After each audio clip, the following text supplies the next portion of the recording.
While walking at the mall, a security guard came up to me and said, "Ma'am, is this child yours?" I was about to say no, but the kid looked at me with fear in her eyes. She nodded her head slightly and mouthed the words, "Say yes, please," while the guard wasn't looking. Something in her expression made me trust her instantly. "Yes, this is my daughter." I pulled her into a hug and felt her trembling against me. The security guard looked skeptical. He was a heavy-set man with a mustache who reminded me of Paul Blart. She was hiding in the dressing rooms for over an hour. Staff was concerned. "I'm so sorry.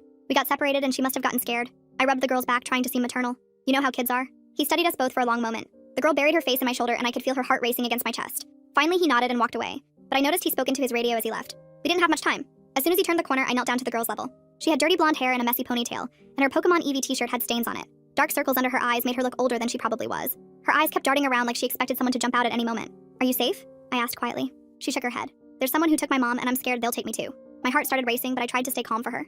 I took her hand and noticed how cold her fingers were. "Let's go somewhere with more people, okay?" I led her to the food court where it was crowded and we'd blend in better. The lunch rush meant every table was full and the noise would cover our conversation. I bought her a slice of pizza and a lemonade, then found us seats near the exit. She devoured the food like she hadn't eaten in days. "Who took your mom? What did they look like?" I kept my voice gentle while my eyes scanned every face that passed. She wiped her mouth with the back of her hand. "The man said he was a cop, but he wasn't a cop." My mom knew something was wrong. "How did she know?"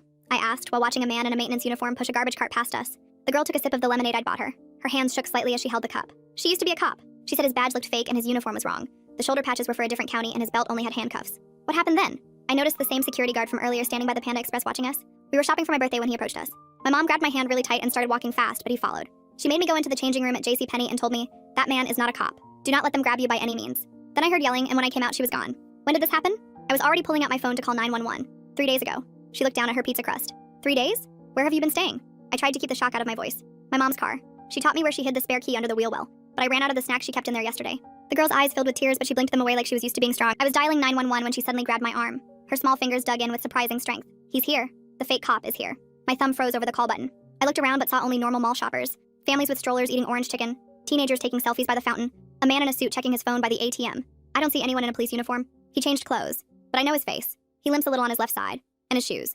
My mom taught me to memorize details. Black dress shoes with a scuff on the right toe. She was practically hyperventilating now. "Okay, we're going to calmly walk to the bathroom. Then we'll figure out what to do."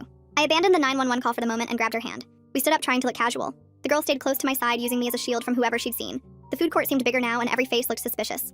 We walked past the Chinese food place and I was just really confused. Just as we reached the hallway to the bathroom, she tugged my hand and was shaking. "That's him. The man in the blue jacket by Subway," she whispered without looking. I glanced over and my blood went cold. I saw the man's profile and knew who that was without a doubt. No, it can't be. Are you absolutely sure?"